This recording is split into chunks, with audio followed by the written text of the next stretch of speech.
বাদশাহ ছেলের স্কুলে যাওয়ার গল্প। এক ছিল ছোট্ট ছেলে, তার নাম ছিল বাদশাহ। সবাই তাকে আদর করে ছোট বাদশাহ বলে ডাকত। সে খুব মিষ্টি আর একটু দুষ্টু ছিল। একদিন সকালে মা তাকে বলল, বাদশাহ, আজ থেকে তোমার স্কুল শুরু। বাদশাহ একটু ভয় পেয়ে বলল, মা, আমি কি একা যাব? আমার তো ভয় করছে। মা হাসি মুখে বলল, ভয় পেলে হবে না। স্কুলে গেলে তুমি নতুন বন্ধু পাবে, অনেক কিছু শিখবে।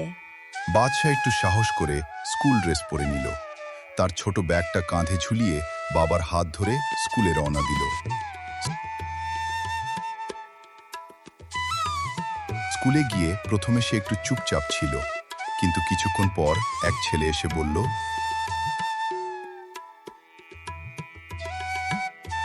তুমি কি নতুন? আমার নাম রাহুল, আমরা বন্ধু হব। বাদশাহ খুশি হয়ে বলল। হ্যাঁ, আমরা বন্ধু। এরপর তারা একসাথে খেলল, পড়াশোনা করল আর হাসি খুশিতে দিনটা কাটালো। বাড়ি ফিরে বাদশাহ মাকে জড়িয়ে ধরে বলল,